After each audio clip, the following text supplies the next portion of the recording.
Okay, howdy. Good day, everyone. Good Monday, good start of the week, good start of our summer session. I just wanted to put together a fresh introductory video. I do this for all my classes each time I teach them. So we will be spending the next 5 weeks together learning about persuasion, the principles of persuasion, 404, COM 404. And so I just wanted to say hi and talk to you for a few minutes about the class, why it is, what it is, where I'm coming from, what I'm looking for, tips for success, etc. So first of all, my name is Donovan Conley. I have been in our department for over 20 years, the most senior member of the COM department, and I've been teaching this class or some version of this class. Actually, I haven't been teaching this class very long, but some version of this class for that whole time. This Principles of Persuasion class is one that Dr. Emma Bloomfield, has been doing primarily. Usually when we hire someone, they kind of do those classes and we do these classes, but just sort of easier to kind of keep doing the same ones. But every once in a while, for different reasons, we pick up different classes. And so she was on sabbatical a couple years back, and I stepped in and started teaching Principles of Persuasion. I enjoy it. I sort of gave it my own little spin, and I'm happy to be doing it again. So I believe this is the first time that I'm teaching this class in the summer. So I just spent some time kind of shrinking the syllabus down from the last time I taught it and making it digestible for a 5-week summer class. So, I was talking about myself. So I've been here for quite a while. I do rhetoric, I do kind of cultural analysis. My main interest is in food and this theory of taste, which actually was a big deal in rhetoric in the late 18th century. To study rhetoric was to study taste, and kind of vice versa. Taste as a way to kind of appreciate the accomplishments of composition, whether that is written or spoken or artistic, right? So it had a lot to do with aesthetic appreciation and being able to discern greatness and artistic, uniqueness and so on. And then theories of taste kind of faded away. And I'm really interested in this business of taste, but from a more kind of physiological and cultural kind of direction. So I've been working on that for a while. I'm really interested in this business of invisible influence, and so that shows up in this class, right? So for me, just because we can't see or hear or perceive influence doesn't mean it's not happening. And a lot of imperceptible influence we might also call manipulation, coercion, disguise, camouflage. I'm fascinated by how it is that things come at us, oftentimes in ways that we can't notice or even be aware of, that actually end up having some pretty major effects on us, right? Whether our thoughts or our behaviors or preferences or feelings, right? So I'm really interested in invisible influence. And so food, for me, mediates influence in terms of values, in terms of preferences, in terms of communities and identities and rituals and traditions and all this kind of stuff. So I'm bringing some of that into this class on persuasion, and I guess maybe I'll just jump to the kind of the overall shape of the class. So 5 weeks, and we have 5 modules. Are we calling them modules? Content units. Sort of get swapped back and forth, modules, units. And the movement of the modules is, to me, there's a logic to it, right? So we're starting off with, when you think about persuasion, so I'm teaching another class right now, the rhetorical tradition, and I've been teaching that one forever. And that's really looking at how it is that rhetoric has been theorized and taught systematically, right? So we look at a lot of theories and sort of pedagogical or teaching, instructional kinds of approaches to rhetoric. Whereas this one's looking specifically at the nature of persuasion itself, right?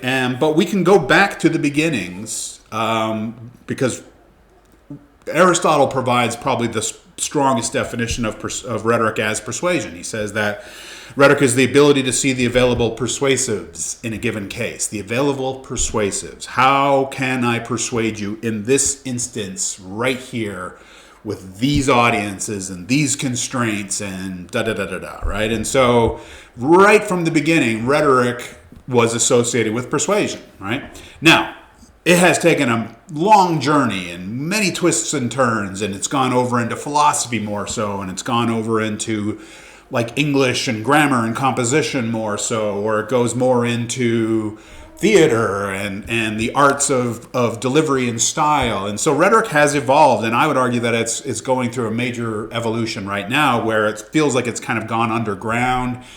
There's still a lot of influence out there, but there's not a lot of above ground, outwardly sort of like transparent attempts to influence in rational, reasoned, deliberate ways.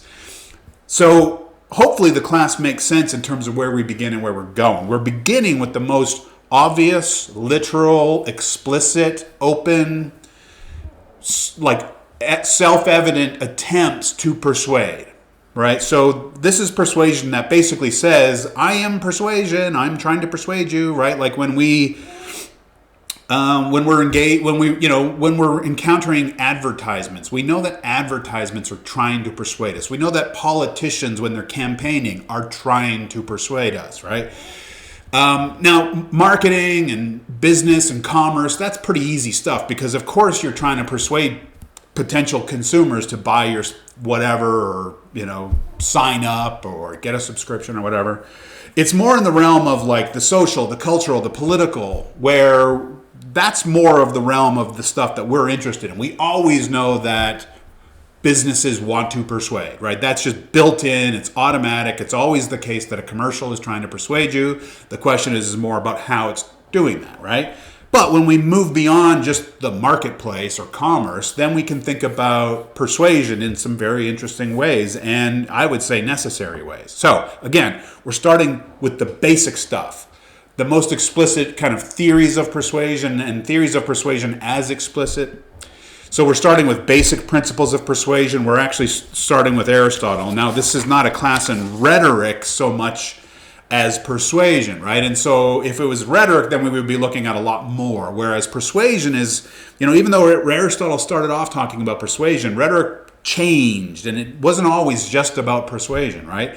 But persuasion became its own kind of like separate scientific, like the study of the brain and the neuro pathways and the limbic system. And it becomes more increasingly in like the 20th century, in the latter half of the 20th century, persuasion becomes this more like scientific study of how to influence brains and bodies, and right? So it sort of goes like this from rhetoric. Rhetoric's going in all these different kinds of directions. It's looking at culture, it's looking at narratives, it's looking at the unconscious, it's in aesthetics and all this other kind of stuff. But scholars of persuasion have become more interested in the brain and in like testing people's neurological responses to stimuli and that kind of stuff, right? And so it's more about condition and response, and so that's more of the tradition that we're going to be looking at in this class. So it's a lot tighter than the rhetorical tradition class. There's a lot of overlap. So if you happen to be in both of these classes, you're going to find there's lots of like back and forth. But in persuasion, we're going to be kind of shrinking things down a little bit. So as I was saying, we have 5 units. The first one is on basic principles of persuasion. Unit 2 is on formal and explicit persuasion. So first of all, we're going back to Aristotle and we're looking at some just basic theories of persuasion. From there, we're going to start looking at examples of persuasion kind of out in the wild. And we're starting with the most formal and explicit, right? So logic is the most formal and explicit version of persuasion that I can think of. What do I mean by formal? I mean structured, I mean organized, I mean rules-based. If you've ever taken a logic class, it feels like you're, going camping or something. You need all of these, like all this knowledge and gear and tools, and it's all very technical, right?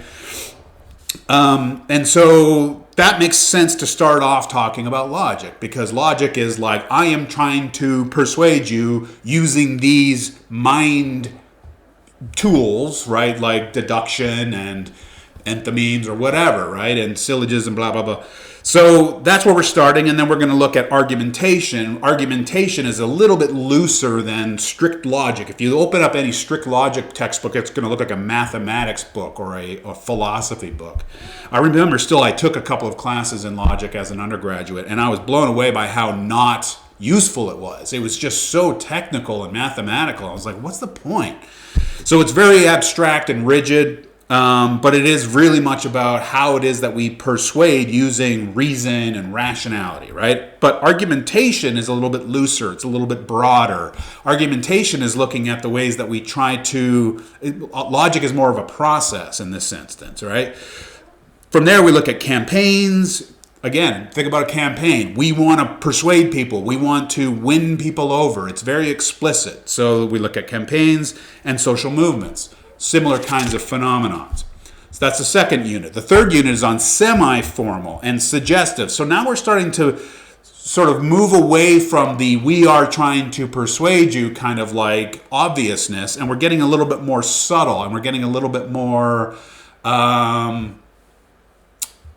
implicit, right? Where the persuasion is coming at us in ways that might not always announce itself as persuasion, right? So now, advertising, I did mention, is explicitly persuasive, but that agenda isn't always obvious, especially in like social media kind of contexts now, where a lot of influencers are being paid to just do what they do, but promote products, right? And usually at the bottom it says paid partnership or whatever, but a lot of times it's hard to tell the difference between someone just being their usual goofy self on the platform versus like promoting something, right? Or endorsing something. So we're starting to get a little bit less obvious. News and media, we don't typically think of news. Well, we didn't used to think of news as persuasive, but news is framed in certain ways. If you read the New York Times front page versus Fox News front page, you're going to see huge amounts of differences in terms of inflection and how things are framed and emphasized, and the color schemes and the images and the priorities and where things are placed and all that kind of stuff has a really subtle but important and powerful persuasive effect, right? And so that's important. Media kind of in general, right? And narratives. We don't tend to think of narrative stories as being persuasive, but you think about like politicians are often most persuasive when they package their policy ideas in terms of stories, in terms of my grandfather came to this country or whatever, right? Also, when we go to movies or we watch a documentary or, we see something online that's coming at us in the form of a story or an anecdote or a parable or whatever, we might not often think of that as persuasive, but sure enough, any movie is trying to persuade you, if only to care about the characters and to buy into and to invest in what's happening here. And so it's always trying to keep us engaged, right? By being surprising or being sympathetic or challenging or off-putting or whatever, right? So narratives persuade. Now, from there, the last two units start to go kind of more and more underground. So the persuasion in units 4 and 5, so unit 4 is informal and implicit. So we're moving away from if logic is strict and formal, now we're getting less formal, more informal. So this business of form and framing, that kind of gets back to the narrative stuff and kind of, extends the narrative stuff. How you frame things, like calling tax relief, the phrase tax relief. This is Lakoff.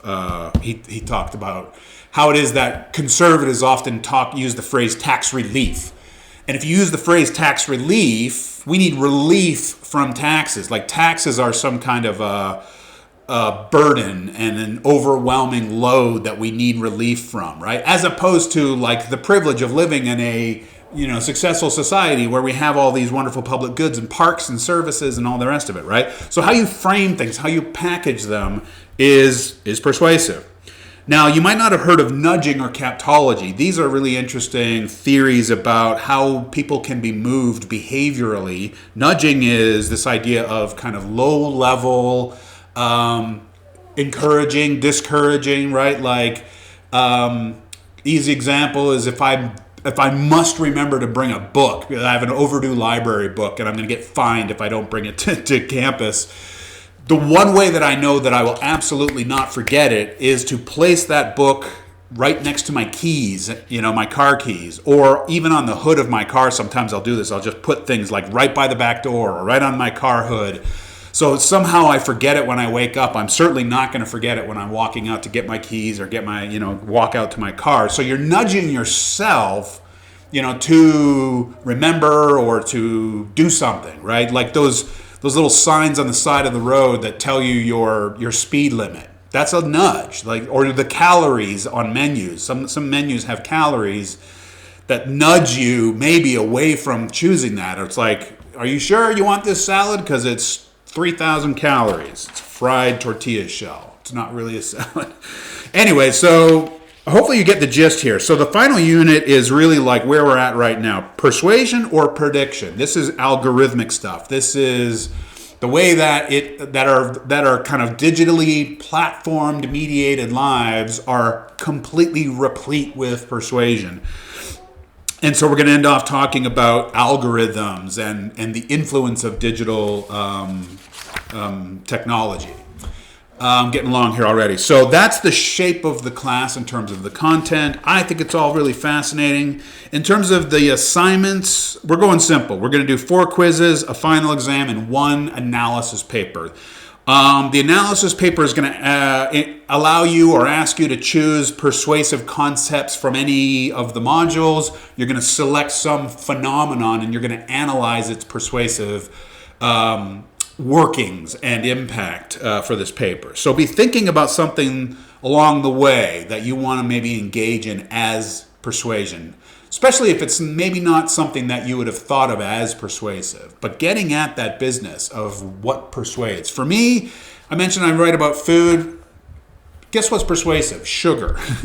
This is one of the big discoveries I made doing my research on food is over the past couple of decades, just how much sugar has entered ingredients and products in our grocery stores that we would have never thought of before. So when I was growing up, if you wanted to eat a healthy breakfast, you ate granola. And in fact, granola was so healthy that no one wanted to eat it because it was dry and it had all these seeds and oats and bland and blah, who cares, right? And so I grew up hating granola because it's like, oh my goodness, old people eat granola, or hippies and their crunchy granola. I dare you to go to a grocery store the next time you're there and start looking at the backs of granola packages. You will be absolutely blown away by how much sugar is now in any box or little bag of granola that you can find in a grocery store. It's wild. Tomato soup, yogurt, so many different things have persuasion. And why? Because people buy them more. People want them more. They like them more. They're persuaded to consume them more. To me, it's a really sinister form of persuasion, right? Because that's kind of preying on people's natural, sweetnesses. But who wants sweet tomato sauce? That's weird. Anyway, that's the nature of this class, is to try to think about persuasion in many of its manifestations and how it is that appeals and influences and suasory efforts are coming at us all day, every day. We want to become more aware of it. We want to become more savvy about it, maybe how we're using it in our own lives, whether that's healthy or unhealthy. Just become more educated and enlightened about the nature of suasory influence. All right, gang, so I think that's the main stuff. I love talking with students about whatever, especially about the ideas in the class, but I'm happy to talk about whatever. Please don't be strangers. Please reach out if you want to talk, if you want to, clarify something. I'm around. I'll be around. And so I don't know if I'll be on campus that much, but I'm around. We can set up Zoom calls, phone calls. You can ask me questions on email, whatever. I'm here for you. All right. So I hope you have fun. I hope you enjoy the material. Reach out if you have any questions. Otherwise, let's do it. Have a great next 5 weeks. Peace, gang.